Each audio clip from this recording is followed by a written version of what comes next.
Hey guys, Drifter here. Today I have a more serious topic for you than usual, and that's the anti-vaccination movement. Apparently there is a movement out there that encourages you to not vaccinate your children or yourself against various diseases. This is a topic that warrants my actual face being on the video, so you get a little bit of expression. Also got a new camera. I wanted to test it out. The video quality and audio quality. Got Titanfall CTF gameplay on Angel City. Very aggressive, very fun stuff.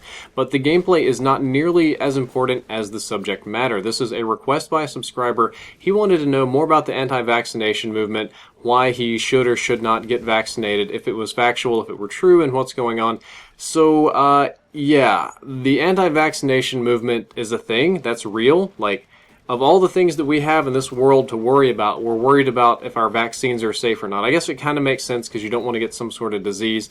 But this one really, really, really baffles me. And what baffles me more than anything is the vast amount of people that support it without knowing anything about science or the history of this movement. And that's what we're going to go over today. There are several common arguments against vaccines that come from this movement. Number one is that it causes autism, or it causes your child to have an increased risk of developing autism. Sometimes it's other diseases. Sometimes it's you're going to get a severe reaction to whatever it is that you have taken. You're going to get sick. You'll actually get the disease. It does something else. But usually autism. Autism is the big one that comes up when you search for it and when you hear about it in conversations, because believe me, I've had this conversation with my own mother. My brother was born in the 90s when he was just a couple of years old. It was actually just not too long before this. He got a really bad fever. We went to the hospital. We got the basic medicines. Later on, we got him vaccinated. And after the vaccination, he stopped talking. His overall developmental skills went downhill. And it was believed in my family for a long time that the vaccination and the combination of medicines put him in a situation where he became developmentally delayed, that it caused the developmental delay and caused his diagnosis of autism. He was diagnosed mildly autistic, like very mildly autistic. And that's really what we believed in the family for a long time until, of course, I got out and read other things and realized that that wasn't true. But we'll get to that later. The other argument is that it makes the whole human race weaker. This is an evolutionary argument that because you take these things in your body that aren't normally there, because you take antibiotics, because, well, that's a different topic. Antibiotic resistance is a very, very, very serious and scary topic. There will be a day of reckoning when we get superbacteria, but that's not for this video. That by taking vaccines, we kind of circumvent natural selection, and in doing so, we're making human beings more susceptible to diseases that those who are less susceptible should be allowed to die off, so that those of us in the future are hardier beings and that we will continue to evolve and that sort of stuff. There is also an argument, this is usually a conspiracy argument, that the government controls the vaccines, and that if you take the vaccine you're going to get a disease, that they plan to reduce the world's population by 90%, and the Illuminati is going to take over, and their secret method of delivery, a vaccination that has a timed virus, a poison in it, nanomachines that all turn you off at one particular time, something like this. And the last argument is actually one of the more interesting ones. That is a civil liberty or religious freedom argument, that you as a free citizen in free countries, depending, now you're whatever country you're in, will have totally different laws, are not or should not be compelled to take medicines that you don't want to, regardless of if they're good for you or not. So those are the common arguments, and this is why I think they're all completely malarkey. Number one, that the link between autism and vaccinations has been completely disproven. The doctor that publicized this, that made it, and popularized for that matter, was proven that his methodology was flawed. They tried to recreate the test over and over and over again. It never once recreated. His experiment, the one that proves this link, was never recreated properly. The methodology was blasted, and it was so bad and detrimental to medicine that he actually lost his license, and he had to undergo a hearing. It was an ethics hearing, a medical board of ethics hearing. His name was Andrew Wakefield, and he was a doctor in the United Kingdom. I'm not as familiar with their particular laws or ethical boards or standards or professional groups there, but they are usually analogous to those of the United States. In his, oh, here it is, I brought it up on Wikipedia, the General Medical Council hearings, among the things he was accused of was being paid to conduct the study by solicitors representing parents who believed that their children were harmed by MMR. This had to do with MMR and the autism and the vaccination and all that sort of stuff, that the parents were funding his research, the parents of the children that were claiming that this is why they had these diseases. So of course they're looking for answers. There was some that he did types of experiments without informing the patients, or against the board of ethics of the hospital, and some other more technical stuff. The last one that they listed, which was pretty fun, is that he purchased blood samples for £5 each, which is probably about $7 or $8 each, from children present at his son's birthday party, which Andrew Wakefield later joked about during a presentation. Sounds super ethical, right? Super awesome. Even if it was the most unethical, illegal research ever, if it were accurate, I would still believe it. But unfortunately, it's never been recreated, and that's pretty bunk. The argument that this makes the entire human race weaker actually may have some truth to it. I'm going to be perfectly honest with you there. If we had no antibiotics, if we had no vaccinations, if we had no medical supplies, in the longest of long runs, over many thousands, hundreds of thousands, millions of years, if you even believe in evolution, if that's a thing for you, the human race would become stronger. However, natural selection requires a lot of corpses. A lot of us have to die, and some other of us have to live and then reproduce a lot for those genes to get probably carried on into the future. And the corpse that may be in the pile may be yours. Actually, it would probably be yours. I mean, mortality rates were very, very high before we had these kinds of medicines. So if you want to gamble this evolution, natural selection thing, please be prepared to die for it, because the odds are not in your favor, unfortunately. Number 3, the conspiracy thing that the vaccinations are poison, that they're harmful, that they control your mind, a variety of other more unusual things, New World Order sort of stuff usually. I'll say that it's highly improbable because it's very easy to test. These things aren't like the most secure things ever. They're not hard to steal. They're relatively straightforward for any scientist, any reasonable person to test. There's a lot of people that agree that there's like a cabal of scientists that work together against creationism, or there's a cabal of scientists that work against climate change, or there's a cabal of scientists that work against whatever it is that whatever topic. There's always this evil group of scientists, but that's not everybody. It's like 100,000 people. You get 100,000 people, you're going to have a black sheep, you'll have somebody turning over real data, whatever. But it would be very, very easy to prove. Somebody in this entire chain, from manufacturing all the way down to distribution, would find something. Somebody would flake, somebody would break the cover up, somebody could do a simple test.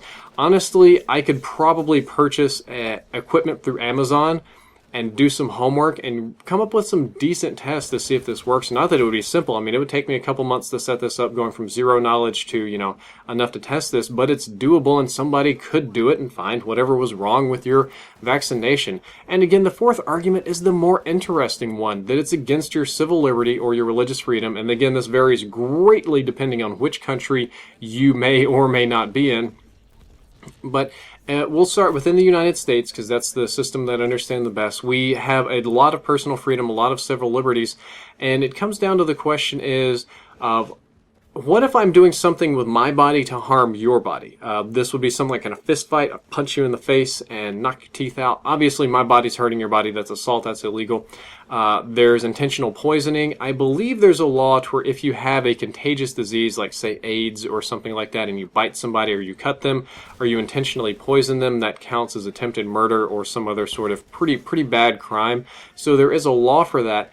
However, what if me not doing something with my body hurts your body? What if I just sit here and do nothing, and by doing nothing I cause you harm? Is it right to compel my actions against my own free will to prevent the harm to others? And this is where it gets more complicated. It ends up kind of like the abortion debate of right of life versus women's body versus freedom versus a lot of other things. And it's a complicated issue. However, I believe that a responsible and informed person would pretty much always choose to vaccinate. If you don't believe in the other things, if you don't believe it causes autism, if you don't believe that it's bad for evolution, and if you don't believe there's mind controlling you, then your responsible ethical choice is to vaccinate yourself so that you don't cause harm for others. And even though you don't have to, that you're not being compelled to, that no amount of rebel attitude, of maverick spirit, or any of this other sort of stuff is not going to make you a douchebag. If you don't vaccinate just because you don't have to, and because, everybody else does, I won't get the disease, I couldn't spread it, that just makes you a bad person in general. Like you pretty much don't have redeeming attributes at that point. It just makes you a bad person, and that's not morally, that's, ethically, we're not going to weigh it or give you numbers on that. It's just wrong.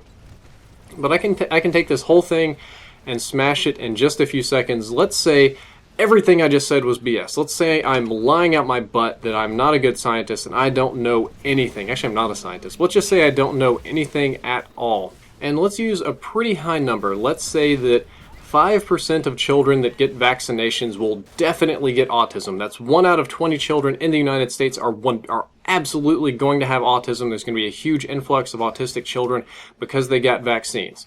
That sounds pretty terrible, right? Like a whole lot of kids with autism. It sounds just awful and gut-wrenching.